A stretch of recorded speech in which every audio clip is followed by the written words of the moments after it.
Good morning friends. तो आज हम चर्चा करेंगे अशोक के धम्म पे। हम धम्म की बारीकी से पूरी स्टडी करेंगे, ठीक है? तो हमारे साथ बने रहें। तो सबसे पहली बात करते हैं हम अशोक का व्यक्तिगत धर्म क्या था। यह बहुत इंपॉर्टेंट है कि व्यक्तिगत धर्म क्या था अशोक का। तो महावंश जो है, महावंश के अनुसार अशोक जो था वो ब्राह्मण धर्म का अनुयायी था, ठीक है? तो ये और राजतरंगिणी कहती है कि अशोक शैव धर्म का अनुयायी था। राजतरंगिणी जो कि कलहण द्वारा रचित है। कुछ ग्रंथ अशोक को जैन धर्म का बताते हैं, ठीक है? लेकिन उत्तर भारत की अनुश्रुति और भी बहुत सारे बौद्ध ग्रंथ जो है वो अशोक को बौद्ध धर्म का अनुयायी घोषित करते हैं। यानी कि अशोक ने बाद में बौद्ध धर्म अपनाया था, प्रारंभ में उसके धर्म अन्य भी थे, ठीक है?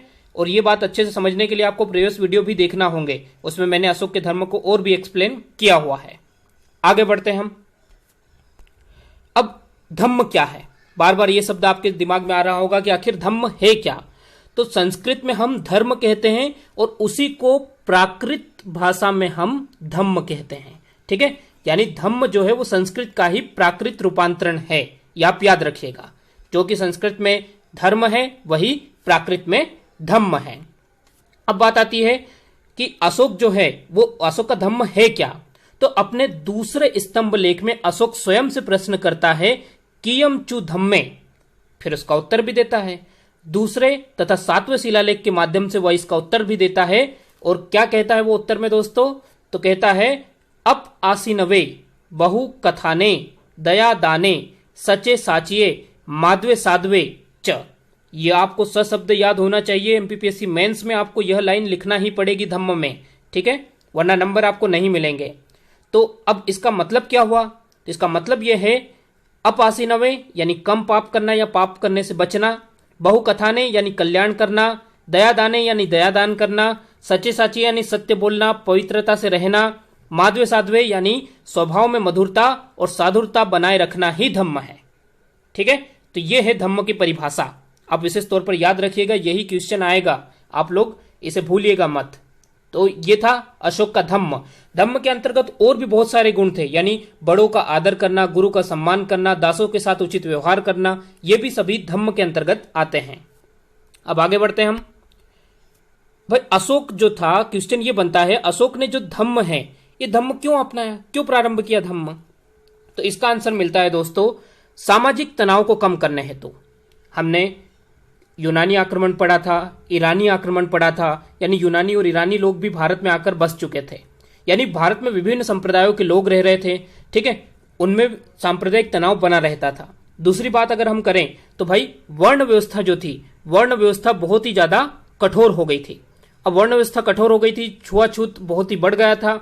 अब इस वजह से क्या हो रहा था कि समाज में और भी तनाव बढ़ गया था, ठीक है? तो ये भी बहुत सारे रीजन थे जो सामाजिक तनाव को कम करने हेतु भी अशोक ने धम्म प्रारंभ किया था, क्योंकि धम्म में सभी गुणों का समन्वय था जिससे कि सामाजिक तनाव कम किया जा सकता था।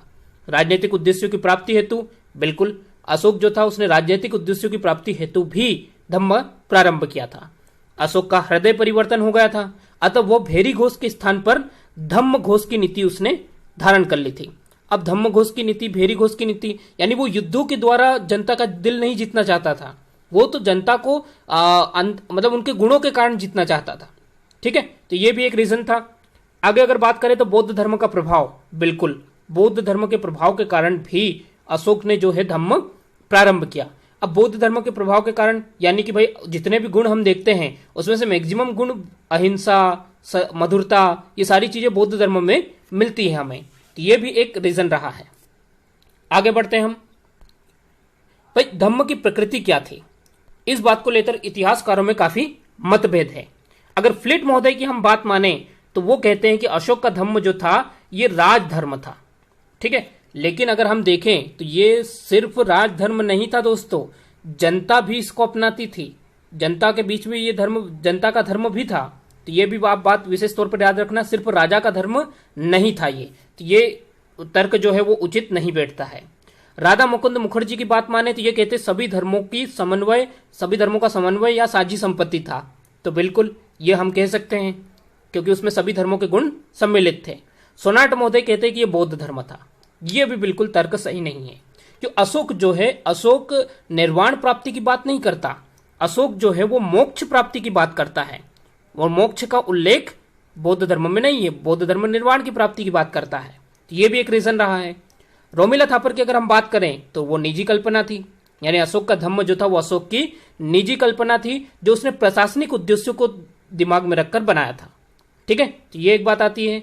आगे भंडारकर महोदय की अगर बात करें तो ये कहते हैं कि बौद्ध धर्म जो अशोक का धम्म था वो उपासक बौद्ध धर्म था, यानी कि उस समय क्या था, बौद्ध धर्म के दो प्रकार प्रचलित थे। एक जो था वो गृहस्थों के लिए था और एक जो था वो उपासकों के लिए था। तो एक जो था वो गृहस्थों के लिए था और दूसरा जो था वो भिक्षुओं के लिए था, दो प्रकार के थे। अब जो गृहस्थों के लिए था वही जो था वही उपासक बौद्ध धर्म कहलाता था। अगर हम धम्म के गुणों की बात करें तो सिंगालोवाद सुत्त में धम्म के गुण एज इट इज दिए हैं, जैसा कि अशोक ने जो है अपने अभिलेखों वगैरह में परिभाषित किए हैं सिंगालोवाद सुत्त में। ठीक है, ये आप विशेष तौर पर याद रखिएगा, सिंगालोवाद सुत्त के अंतर्गत हमें एज इट इज मिलती है वो सारी चीजें। और स्वर्गीय सुख की जो बात कही है अशोक ने, वो हमें विमानत्थु, एक पाली ग्रंथ है विमानत्थु, उसमें उसका उल्लेख मिलता है। ठीक है, तो ये थी धम्म की प्रकृति। आगे बढ़ते हम। भाई धम्म का प्रचार, अशोक ने, अब उस समय मीडिया तो थी नहीं जो कि प्रचार करती, तो अशोक ने क्या किया कि धम्म के प्रचार हेतु कई सारे कदम उठाए, जैसे युद्ध बंद कर दिए, जीववध बंद कर दिए। हमने अशोक के अभिलेखों में पढ़ा है, कौन से अभिलेख में जीव बंद किए हैं वो आप प्रीवियस वीडियो में जाकर देख लीजिएगा। ऐसे सामाजिक उत्सव बंद कर दिए जिसमें बलि, मांस, सुरापान का प्रचलन था।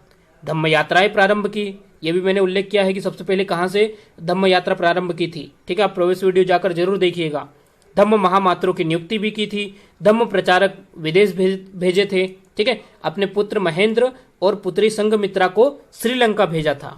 ठीक है, आप विशेष तौर पर याद रखना, श्रीलंका भेजा था बोधि वृक्ष को लेकर।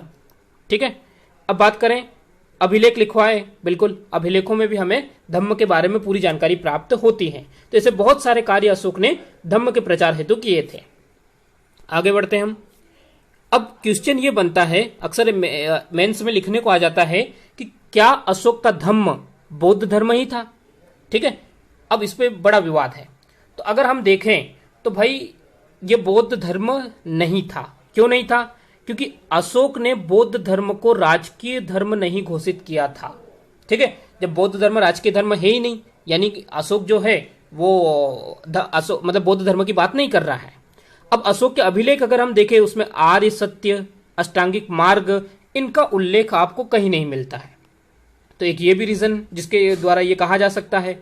तीसरी बात, अशोक मोक्ष प्राप्ति की बात करता है, ना कि निर्वाण प्राप्ति की, तो बिल्कुल एक ये भी कारण है।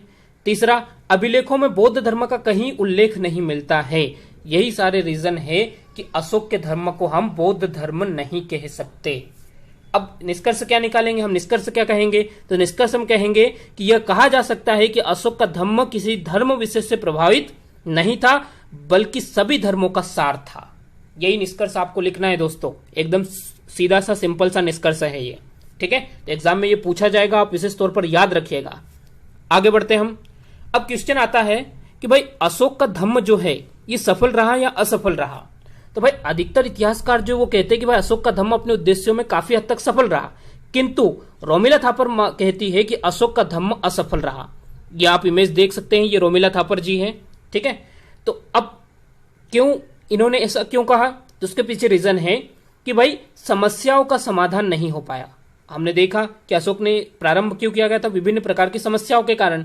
तो भाई उनका समाधान अगर हम देखें, जैसे कि भाई सामाजिक तनाव जैसा जो था वो ज्यों को त्यों बना रहा, सांप्रदायिक संघर्ष बराबर चलता रहा, यानी शूद्रों की जो स्थिति थी और ज्यादा दयनीय हो गई। आप देख सकते हैं उसमें, भाई आगे हम गुप्त काल में पढ़ेंगे तो और भी ज्यादा दयनीय हो जाएगी। तो यहां पर क्या है कि इन सारी चीजों के कारण ये कहा जा रहा है कि भाई अशोक का धम्म जो था वो असफल रहा।